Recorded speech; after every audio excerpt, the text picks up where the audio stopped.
کبھی ہم بھی تم میں بھی چاہ تھی، کبھی ہم بھی تم میں بھی راہ تھی، کبھی ہم بھی تم بھی تھے آشنا، تمہیں یاد ہو کہ نہ یاد ہو۔ ہم سب کی زبانوں پر ایک بول تھا، یا رب محمد انصر امت محمد۔ غزہ کے لیے کتنی دعائیں ہو رہی ہیں، کتنے معصوم بچے ذبح ہو گئے، کتنے بوڑھے جو شہید ہو گئے وہ تو مزے میں چلے گئے، لیکن جو زخمی ہو گئے، معذور ہو گئے، ماں باپ مر گئے، خیموں میں پڑے۔ اے امت محمد تمہیں بشارت، تمہارا رب تمہاری مدد کے لیے آ گیا۔ علماء کی کمی کوئی نہیں ہے، نہ مدارس کی کمی ہے، لیکن رجال کوئی نہیں ہے کہ ہم نے اس دنیا کو چھوڑنے سے پہلے ایسے لوگ تیار کرنے ہیں جن کا اللہ سے تعلق مضبوط ہو اور ان کا قرآن سے تعلق مضبوط ہو، جن کا اللہ کے نبی کے ساتھ تعلق مضبوط ہو۔ عائشہ حفصہ جنہوں نے تمہیں بھیجا ہے انہیں جا کے کہو کہ 3 دوست تھے جو ایک منزل کی طرف چلے، پہلا چلا وہ پہنچ گیا، دوسرا چلا وہ بھی پہنچ گیا، اب تیسرا راستے میں ہے، ان کی راہ پر چلے گا تو ان تک پہنچے گا، اگر اس سے ادھر ادھر ہوا تو بھٹک جائے گا۔ تو جب انہوں نے زمین پہ سر رکھا تو الٹے ہو گئے اور اپنا چہرہ زمین پہ نہ ایسے ملنے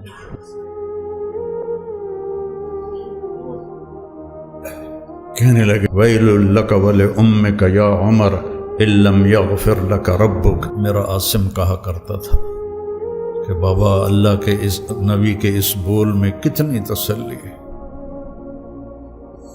لیس علی ابیک کرب بعد الیوم، بیٹی آج تیرے باپ کے کرب کا آخری دن ہے، آخری موت تک کی جنگ ہے اپنے آپ کے ساتھ۔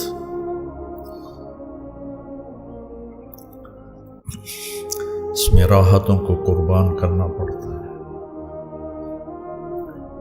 اپنی ذات کو یاد رکھنا پڑتا ہے۔ جب ہم اللہ کی بارگاہ میں پیش،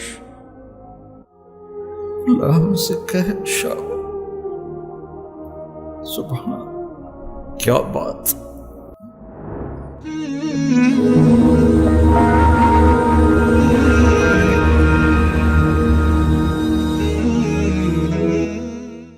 بسم اللہ الرحمن الرحیم، والصلاة والسلام علی رسولہ الکریم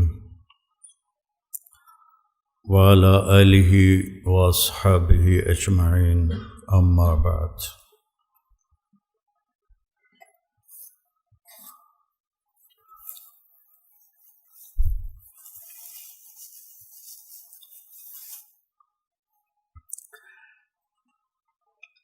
رواجی طریقے، رسمی طریقے، ان پر چلنا آسان ہوتا ہے، چل جو رہے ہوتے، لیکن نئے راستے تلاش کرنا، منزل کو متعین کرنا، پھر اس پر اپنے آپ کو کھپانا، یہ مشکل کام ہے، آسان نہیں ہے۔ انبیاء سب سے زیادہ مشکل میں ڈالے گئے کہ ما سمعنا بہذا فی آبائنا الاولین، یہ تم کیا بات کر رہے ہو، ہم نے تو پہلے کبھی نہیں سنی، ہمارے باپ دادے نے بھی یہ کبھی نہیں کیا، تو یہ تم وجدنا علیہا آباءنا لہا عابدین، ہمارے باپ دادے جو کر رہے تھے ہم وہی کریں گے، تم یہ کیا لے کر آ گئے ہو؟ تو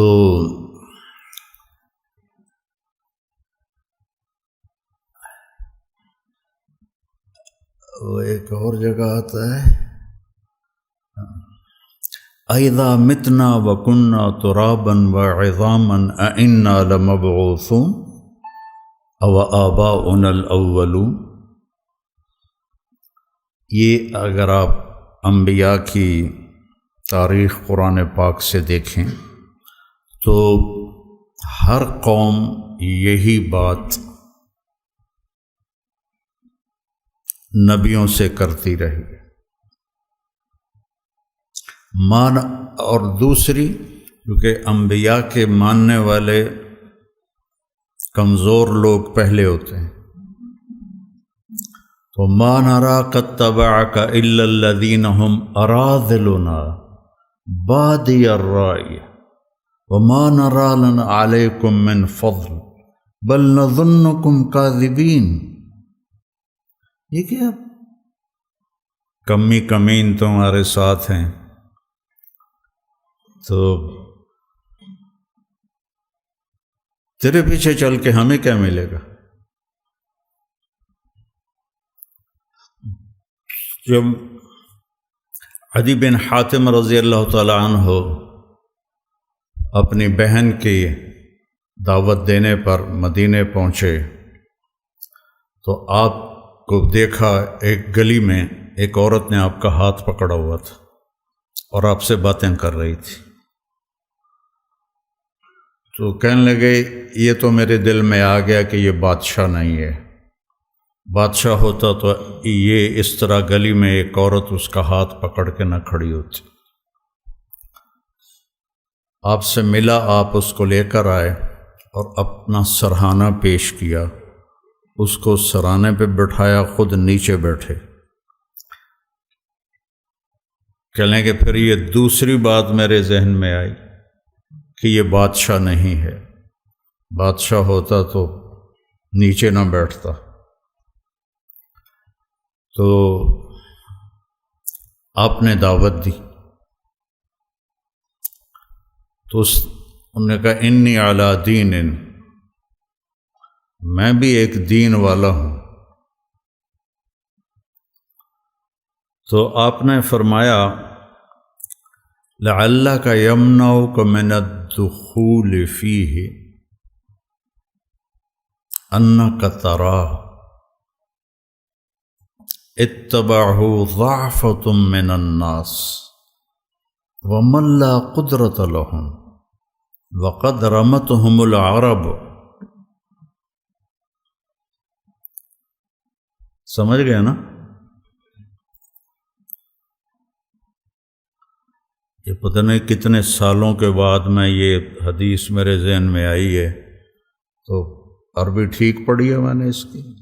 ہاں اچھا، تو وہ خاموش ہو گئے۔ پھر فرمایا لعلک یمنعک من الدخول فیہ ما ترى من قلت عددهم وکثرت عدوهم ولعلک یمنعک من الدخول فیہ انک ترى ان السلطان فی غیرہم۔ تو عدی کہنے لگے میں تو ہل گیا کہ یہی باتیں میرے اندر تھیں، کیونکہ اس نے کسریٰ اور قیصر کے جاہ و جلال دیکھے تھے، اور کسریٰ بھی خسرو پرویز جس جیسے بادشاہ دنیا میں بہت کم آئے۔ تو پھر آپ نے فرمایا کہ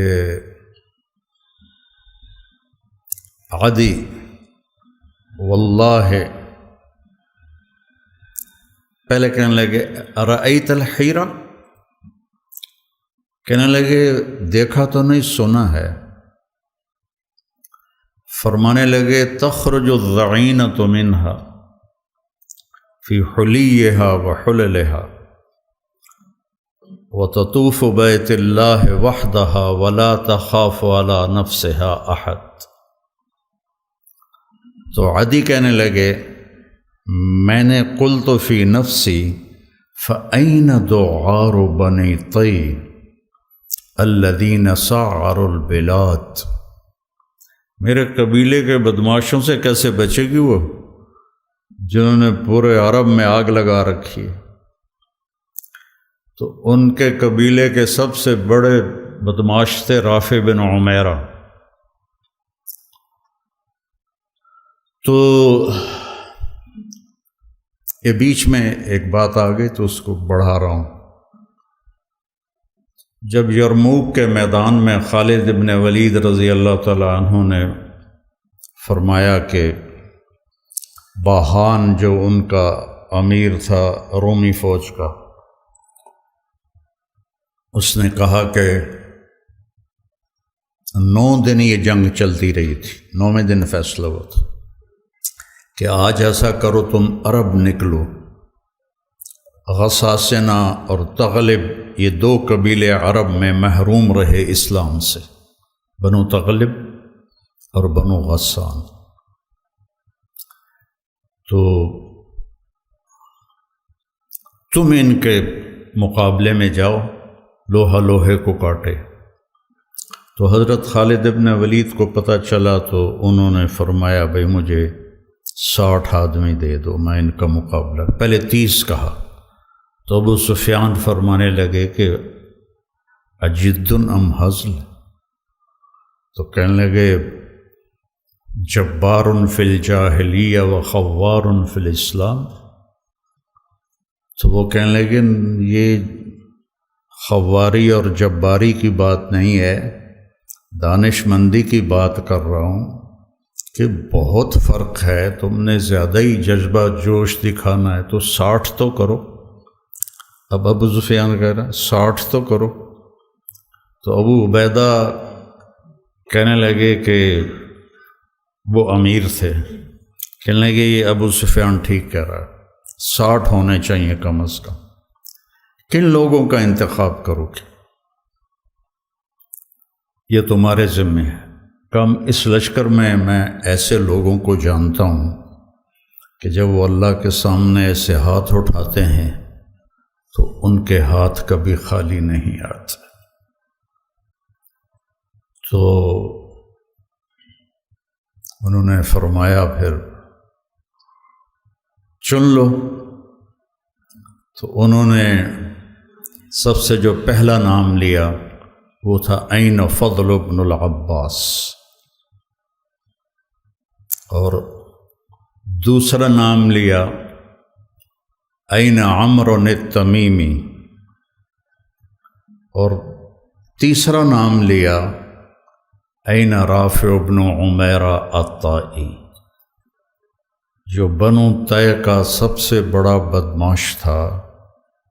اس کے بارے میں خالد بن ولید یہ فرما رہے ہیں کہ یہ ان لوگوں میں سے ہے جب ایسے کرتا ہے خالی نہیں آتا۔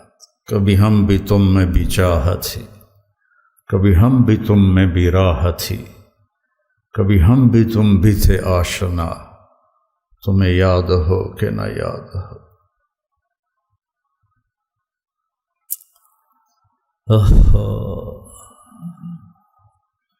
یا ابن آدم انی لک محب، یا ابن آدم،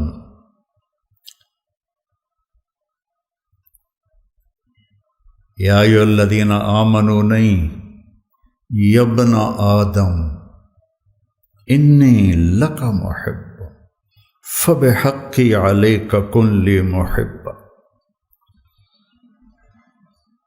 تو وہاں سے تو یہ ندا آج بھی ہے، کبھی ہم بھی تم میں بھی چاہت تھی، کبھی ہم بھی تم میں بھی راحت تھی، کبھی ہم بھی تم بھی تھے آشنا، تمہیں یاد ہو کہ نہ یاد ہو۔ وہ پھر باتیں ادھر ادھر ہو رہی ہیں پہلا لشکر جو شام میں داخل ہوا وہ عامر ابن عاص کا تھا رضی اللہ عنہ، 8000 کا دستہ تھا ان کا۔ تو انہیں پتہ نہیں تھا اور روم تیاری کر کے بیٹھے تھے۔ وہ 1,00,000 کا لشکر جرجیس ان کا سردار تھا، انہوں نے دفعتاً حملہ کیا اور 1,00,000 اور 8,000، تو انہوں نے ان کو چاروں طرف سے گھیر لیا۔ تو واثلہ بن اسقع رضی اللہ تعالیٰ عنہ یہ اصحاب صفہ میں سے تھے پہلے۔ وہ کہتے ہیں کہ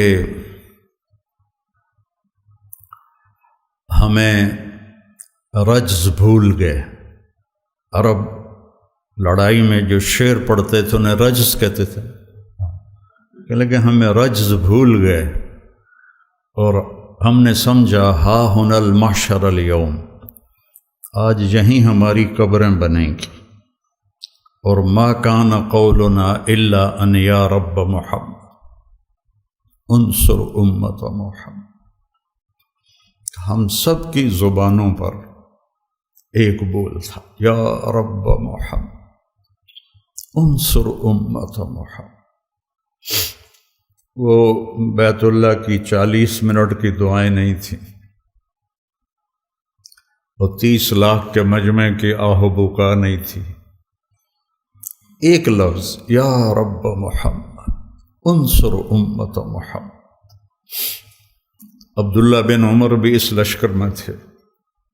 فرماتے ہیں کہ جب زوال ہوا اور سورج ڈھلا تو میری نظر پڑی آسمان پر، تو ان فرجت فی السماء فرجۃ، میں نے دیکھا آسمان پھٹ گیا، وخرجت منہا خیول شہب، اور شہابی رنگ کے گھوڑے جن کے اوپر سوار اور ان کے سفید عمامے، وَيَقُودُهُمْ فارس، اور ان کے آگے ایک سوار، سب کے ہاتھوں میں نیزے۔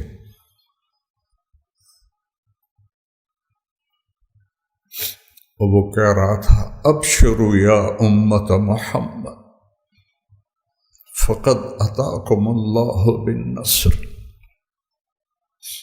غزہ کے لیے کتنی دعائیں ہو رہی ہیں،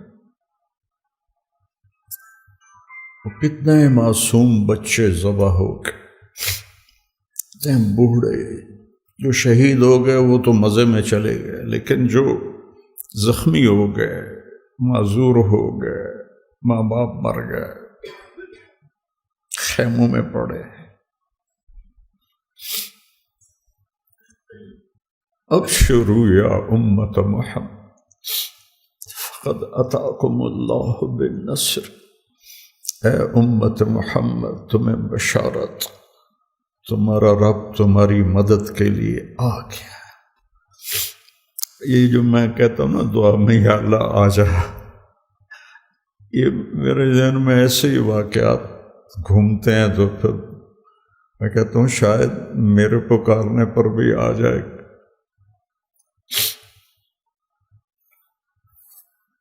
اس کے بغیر تو کام نہیں چلے۔ تو فرماتے ہیں وہ ایسے آئے اور ہمارے سروں پر آ کے غائب ہو گئے، اور تھوڑی دیر کے بعد پورے روم کا لشکر پیٹ پھیر کے بھاگ رہا تھا، اور حضرت عامر بن عاص نے اعلان کیا کہ کوئی پیچھا نہ کرے، کہ ہم بہت تھوڑے ہیں، کوئی پیچھا نہ کرے۔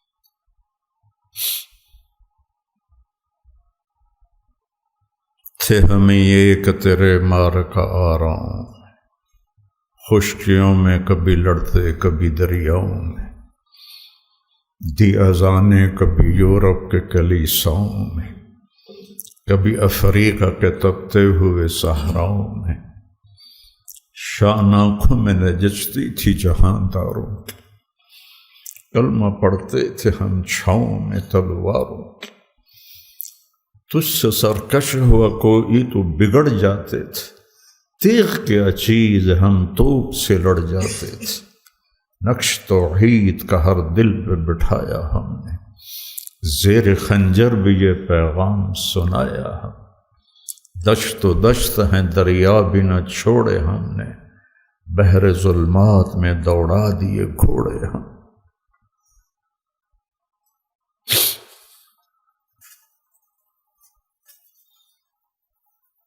قصے ہی رہ گئے، کہانیاں رہ گئیں۔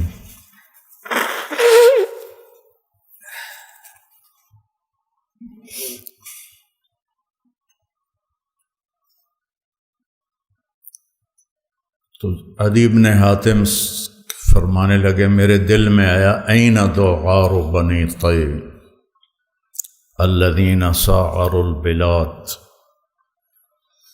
تو پھر یہ بتا رہا ہوں کہ وہ دوغار کیسا بنا۔ ایک واقعہ اور یاد آ گیا، جب یرموک میں سارے اکٹھے ہو گئے روم، تو حضرت خالد اور ایاز بن غنم یہ عراق میں لڑ رہے تھے، دو لشکر۔ تو حضرت ابوبکر صدیق نے خالد بن ولید سے فرمایا کہ تم فوراً شام پہنچو اور وہاں لشکر کی کمان سنبھالو۔ تو ایک صحرا تھا، 1 ہفتے کا سفر، دوسرا راستہ جو تھا چلتا ہوا وہ 21 دن کا تھا۔ تو خالد بن ولید نے فرمایا کہ میں صحرا پار کروں گا۔ تو سب نے کہا ہلاک ہو جائیں گے۔ کہنے لگے جس لشکر میں رافع ابن عمیرہ ہو وہ ہلاک نہیں ہوتا، جس لشکر میں رافع ابن عمیرہ ہو وہ ہلاک نہیں۔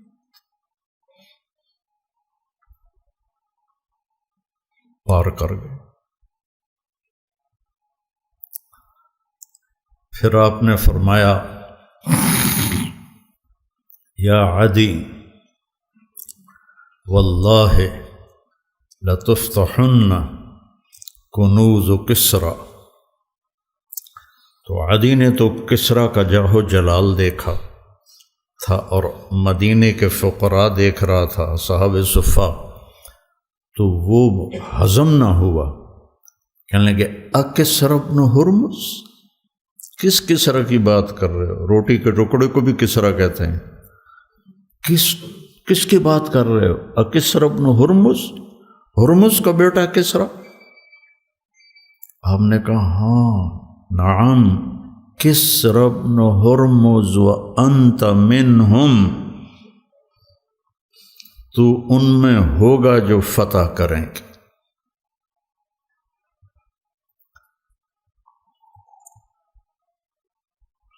حضرت عمر کے زمانے میں جب قصر ابیض کا گھیرا کیا تو عدی بن حاتم نے کہا اللہ اکبر صدق اللہ ورسولہ۔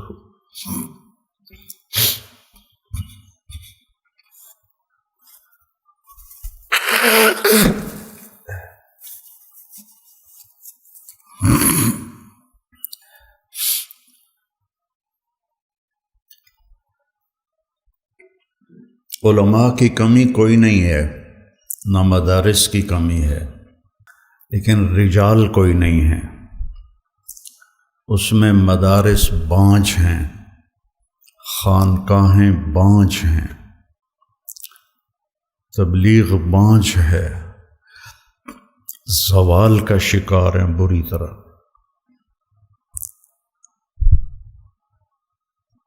تو ایک ڈیوٹی سمجھ کے کرنا کہ مجھے سبق پڑھانا ہے،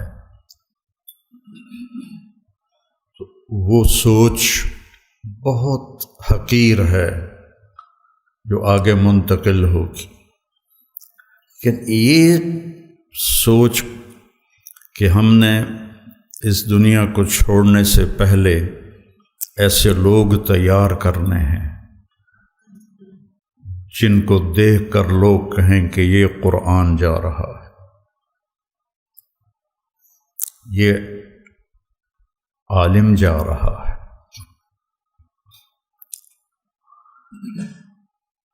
اب یہ اللہ کی مدد کے بغیر تو ہو نہیں سکتا۔ ایسا تو نہیں ہے کہ ہمارے پاس کوئی ایسے سکرو ہیں یا مشین ہے